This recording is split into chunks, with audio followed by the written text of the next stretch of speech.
Bonjour, je constate sur les réseaux sociaux, sur YouTube, que tous les enseignements qui enseignent la prospérité financière cartonnent. Ça veut dire que les gens ont envie, ils ont soif de s'enrichir, de posséder davantage d'argent ou de biens matériels. Alors la question qu'on va aborder ici dans cet enseignement est la soif de posséder. Est-ce une idolâtrie pour la Bible? Est-ce un péché pour la Bible? Alors on va d'abord voir ce que Jésus dit à ce sujet. On le lit dans l'évangile de Luc, chapitre 12, versets 15 à 21. Jésus dit, gardez-vous avec soin de toute soif de posséder. Gardez-vous avec soin, dit Jésus, de toute soif de posséder. Donc quand on attise chez quelqu'un, même par des enseignements, la soif de posséder, on va attiser chez lui ou chez elle une convoitise dont Jésus dit il faut se garder avec soin. Car Jésus ajoute, la vie d'un homme ne dépend pas de ses biens, même s'il est dans l'abondance. Ta vie, mon frère, ma sœur, ne dépend pas, la qualité de ta vie, de ce que tu possèdes. Et Jésus raconta cette parabole où il est dit que les terres d'un homme riche avaient beaucoup rapporté. Et cet homme riche raisonnait en lui-même en disant, mais que vais-je faire? En effet, je n'ai pas de place pour rentrer ma récolte. Voici ce que je vais faire, se dit-il, j'abattrai mes greniers, j'en construirai de plus grands et j'y amasserai toute ma récolte et tous mes biens. Voyez-vous, il avait déjà en abondance, mais c'était pas assez. Il va casser ses anciens réservoirs, en faire de plus grands pour avoir encore davantage et être dans l'opulence. Et il va se dire à ce moment-là, voilà, mon âme, tu as beaucoup de biens en réserve pour de nombreuses années. Repose-toi, mange, bois, réjouis-toi. Mais Dieu lui dit, homme dépourvu de sens, cette nuit même ton âme te sera redemandée, et ce que tu as préparé, amassé, pour qui cela sera-t-il? Voilà, dit Jésus, quelle est la situation de celui qui amasse des trésors pour lui-même et qui n'est pas riche pour Dieu? À quoi ça te sert d'accumuler des richesses sur cette terre? Tu y es pour 60 ans, 80, peut-être 100 ans, et après, tu t'en iras tout nu, sans rien emporter avec toi. Ce qu'il faut chercher, dit Jésus, c'est d'être riche pour Dieu. Non pas des greniers de plus en plus grands, des comptes en banque de plus en plus remplis, de plus en plus de voitures, de plus en plus d'habits, de plus en plus de chaussures. Non. Soyons riches pour Dieu. Et Jésus va dire dans l'évangile de Luc chapitre 12, 33 et 34, il dit au contraire, vendez ce que vous possédez et faites don de l'argent. Faites-vous des bourses qui ne s'usent pas, un trésor inépuisable dans le ciel, où le voleur ne s'approche pas et où la mythe ne détruit pas. En effet, là où est votre trésor, là aussi sera votre cœur. Jésus dit, si tu as trop, si tu as du superflu, vends ce que tu possèdes pour en faire don, pour te faire un trésor dans le ciel. Investis-le dans le royaume, investis-le là où il y a des besoins qui ne sont pas satisfaits.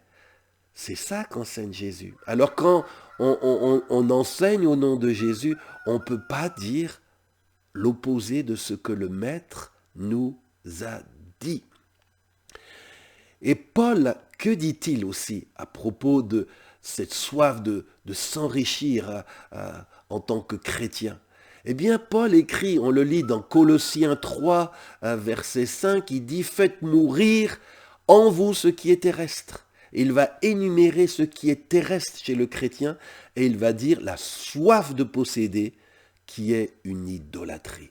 Oui, la soif de posséder, c'est un désir terrestre. C'est pas un désir que l'Esprit de Dieu met dans notre cœur. Et il est dit que la soif de posséder, c'est un désir charnel qui est, dit Paul, une idolâtrie. Et il ajoute, c'est à cause de cela que la colère de Dieu vient sur les hommes rebelles. Une des raisons pour laquelle Dieu est en colère par rapport à l'humanité, c'est qu'il y en a qui s'en mettent plein les poches, qui vivent dans un luxe incroyable, qui s'accaparent les 3/4 du gâteau, alors que les autres se contentent de miettes. Ça met en pétard le Seigneur. Ce n'est pas son cœur. Cette soif de posséder est injuste. Qu'est-ce que vivaient les premiers chrétiens? Quel idéal poursuivaient-ils? Est-ce qu'on leur enseignait l'enrichissement ou est-ce qu'on leur enseignait autre chose? Dans Actes des Apôtres, chapitre 2, versets 44 à 45, nous lisons que tous les croyants étaient unis et qu'ils partageaient entre eux tout ce qu'ils possédaient. Ils vendaient leurs propriétés et leurs biens et ils répartissaient l'argent ainsi obtenu entre tous en tenant compte des besoins de chacun. Ils faisaient ce que Jésus avait dit. Il vendait ce dont il n'avait pas besoin pour que les besoins de chacun soient satisfaits. Et dans Acte 4, 32, il est dit que la multitude des croyants était parfaitement unie de cœur et d'âme, et aucun d'eux ne disait que ses biens étaient à lui seul, mais ils mettaient tout en commun ce qu'ils avaient ensemble. Ils pratiquaient, les premiers chrétiens, cet enseignement de Jésus. Vendez ce que vous possédez, faites don de l'argent, faites-vous des bourses qui ne s'usent pas, un trésor inépuisable dans le ciel. Les premiers chrétiens ne recherchaient pas la richesse matérielle, ils recherchaient la richesse d'en haut. Ils cherchaient à remplir leur compte en banque du ciel. C'est incroyable, bien-aimés, que une des conséquences du don du Saint-Esprit, de la Pentecôte, c'est que quand des gens ont été investis du Saint-Esprit, ils ont été tellement transformés de l'intérieur qu'ils ont perdu la soif de posséder, l'amour de l'argent, et ils étaient prêts à se défaire de ce dont nous n'avons pas besoin par amour pour le prochain et par amour pour Dieu. Et ça, c'est vraiment la marque d'un vrai réveil spirituel.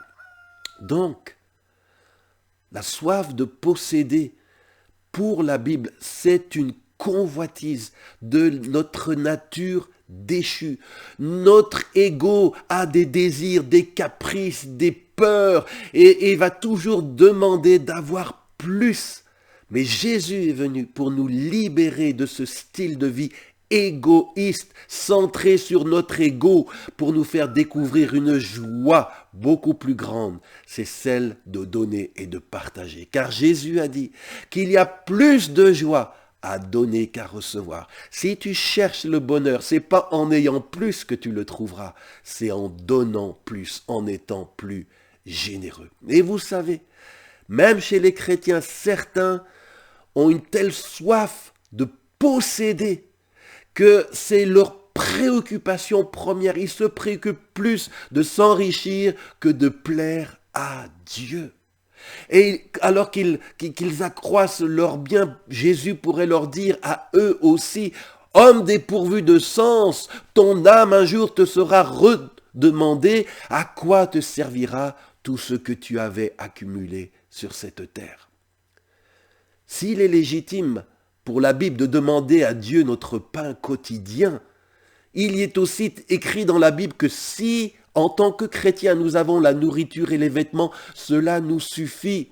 Mais que ceux qui veulent s'enrichir vont tomber dans la tentation. Ils seront pris au piège de nombreux désirs insensés, dangereux, qui plongent les hommes dans la ruine et provoquent leur perte. Car l'amour de l'argent, dit la Bible, est la racine de tous les malheurs.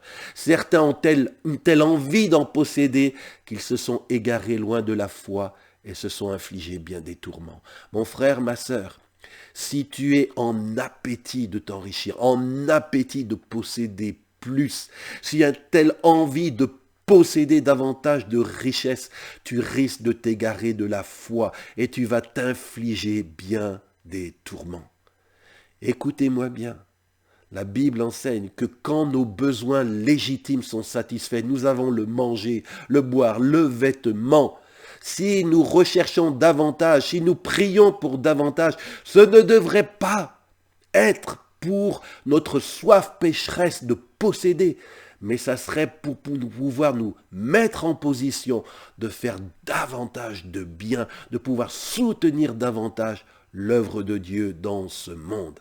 Car il est écrit, on le lit dans 2 Corinthiens 2, 8 et 9, que Dieu a le pouvoir, alléluia, de nous combler de toutes sortes de grâces pour que, disposant toujours et en tout du nécessaire, vous ayez encore du superflu. Dieu, mon frère, ma sœur, est capable de te combler de toute grâce pour que tu aies tout ce dont toi et ta famille avez besoin. Tu dois le croire, tu dois le prier. Et Dieu aussi est capable, dit ce verset, de te donner du superflu. Mais écoute bien, il est dit que vous ayez du superflu pour toute œuvre bonne. Comme il est écrit, il a distribué, il a donné aux pauvres et sa justice demeure à jamais.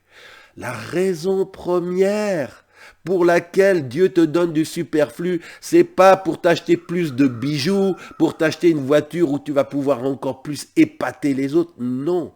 Si Dieu te donne du superflu, c'est pour te mettre en position d'être riche pour Dieu, de te faire des trésors dans le ciel en investissant ce dont tu n'as pas besoin pour le bien de l'œuvre de Dieu et le bien du prochain.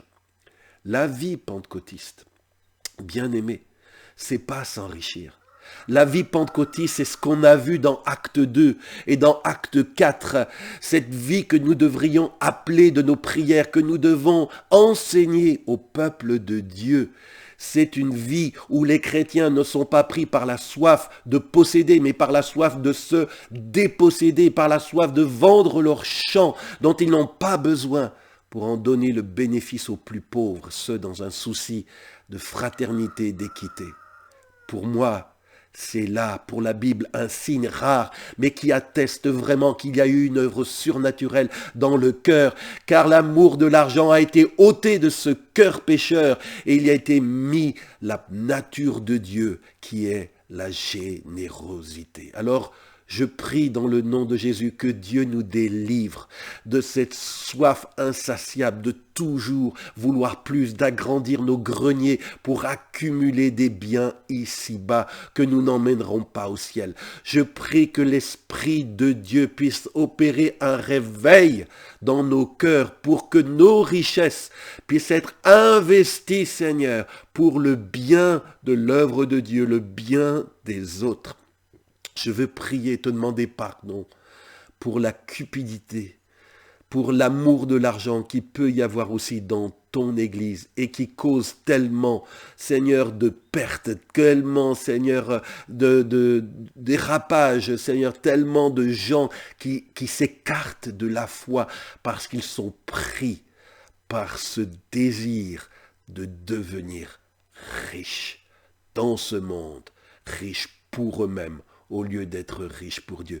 Oh, enlève les écailles de nos yeux, Seigneur, au nom de Jésus, Seigneur notre Dieu, que ce soit la vérité de ta parole qui nous guide, et non pas des discours doucereux qui attisent et nourrissent notre convoitise, au nom de Jésus. Amen.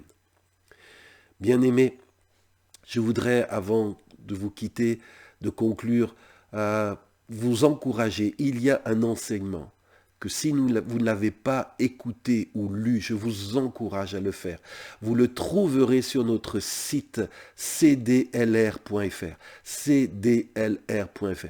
Vous allez dans les écrits, ou alors si vous préférez l'écouter, vous allez à la page audio, et là vous trouverez un enseignement sur les finances intitulé « 7 principes bibliques de gestion financière ». Je vous encourage, si vous avez été interpellé par ce message, approfondissez votre méditation de la parole de Dieu en étudiant ces enseignements, 7 principes bibliques de gestion financière sur le site cdlr.fr, soit dans les écrits, soit en audio dans la rubrique sur les finances. Et je vous dis à vendredi prochain. Pensez à vous connecter, un message vous attend. Si vous n'êtes pas encore abonné, abonnez-vous à cette chaîne, à cette page. Et si vous avez été interpellé, secoué peut-être, mais aussi dans le bon sens, béni par ce message, eh bien pensez à le faire connaître autour de vous. Je vous dis à bientôt, que Dieu vous garde.